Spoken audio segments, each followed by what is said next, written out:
Great. Okay. I think we're live. So, hey everyone, welcome back to the lobby.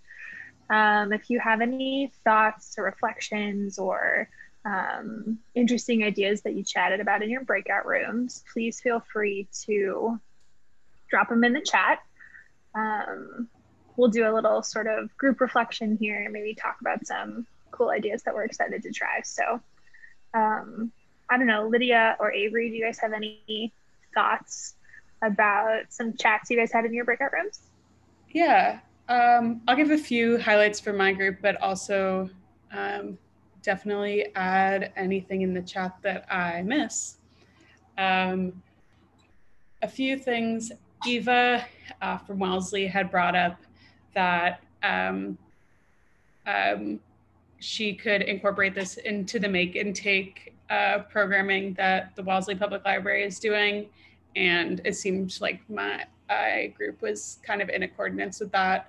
And something she was thinking you could give out materials to do the prototyping. And I thought that that could be good because it just gives people some like restrictions and makes like their imaginations a little less overwhelming, and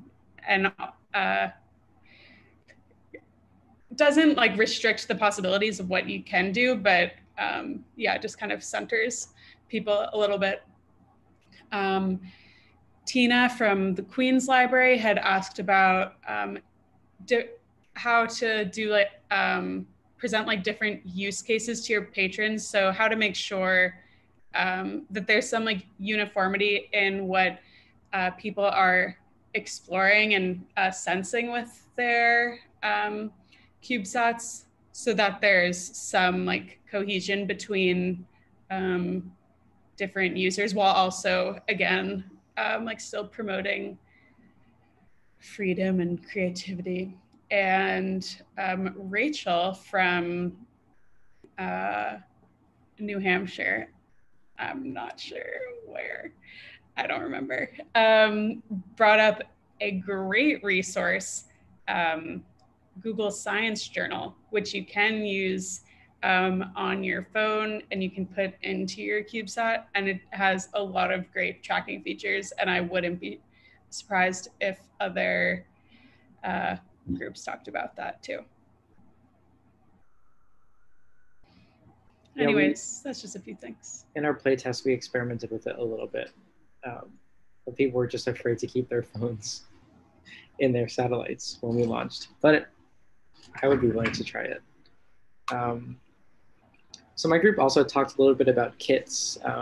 Deborah had mentioned that her library has a lot of leftover materials from past workshops. And I think that this activity in particular works really well. Like any sort of miscellaneous crafts or what have you can be incorporated. You'll be surprised at what people can sort of use to engineer. So I think it's a great way to recycle materials. You can make kits without necessarily having to buy anything. Mariel also had the idea to include sort of general instructions in the take-home kit, but linking to enhanced versions online so that people can partake in the activity, whether they have internet access or no internet access. And Dave has been experimenting with generating instructables for kits. And so that sort of sparked this idea of what could the PLIX team, or like for these CubeSat kits, what would be helpful to include that would get at the sort of background material, but also prompt you to build and engineer this satellite. We also discussed, in an in-person setting, the sort of ways that this activity can be scalable or more modularized for older learners. Mariel had the idea of working with teens as mentors for younger learners if they're take out this activity or taking the activity, which I think is a really cool idea. Ooh, and it looks like Heather in the chat also brought up for partnerships, partnering with a local astronomy club, which sounds great.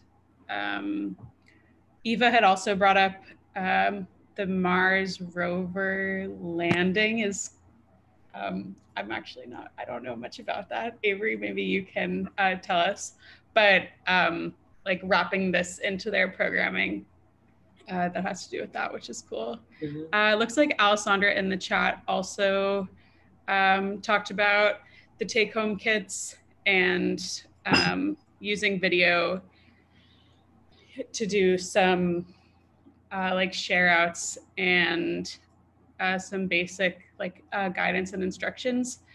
And that's cool to see a bunch of people thinking about that. I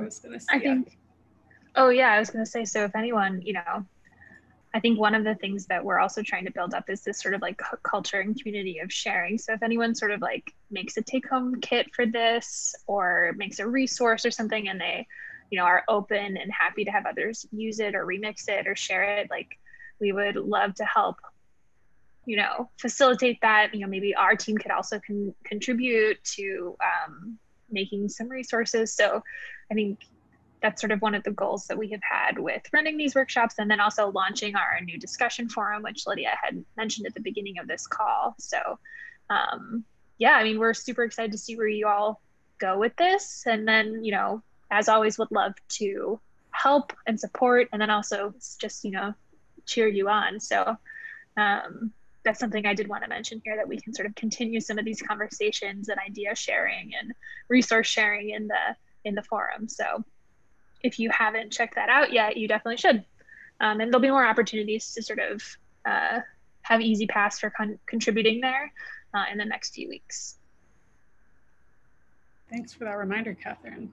I just thought of something else that my group talked about that I wanted to highlight as an idea for other folks who may be running this. Obviously, like all programming, it's just hard to figure out the remote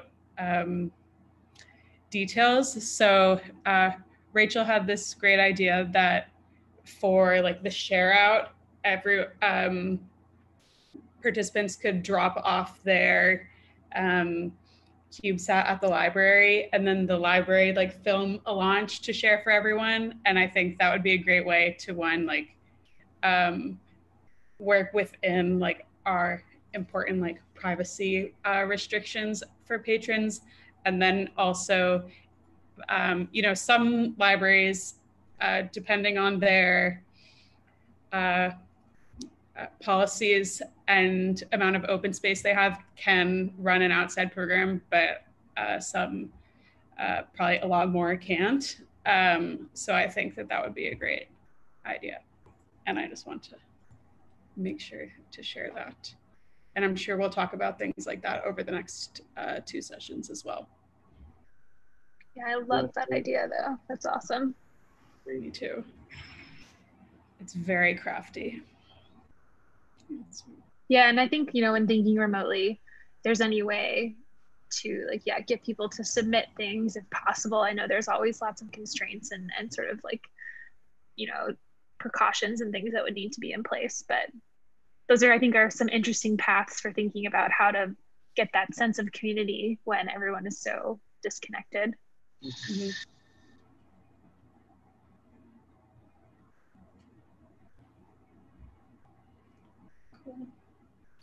Cool. So I just want to give a quick shout out. They're not on the call, but I still just want to give a shout out to Emily St. Germain from Cambridge Public Library, Aubrey Hedrick, Holly Summer, and Seth Irvin from Charlotte Mecklenburg, who helped to develop this program and play test it. So a lot of what you're seeing today is as a result of their hard work. So thanks to them. So true. Thanks for making sure we acknowledge them. Great. I think with that, we can wrap up for today. I will on Friday send out the information for prep for next Wednesday, and then we'll meet again at this time next Wednesday. Cool. Sounds great. Thanks, everyone. Great. If you have any questions in the meantime, you can always email us or drop us a note on the forum. Cool. Cool. See you Thanks online. All. Bye. Bye.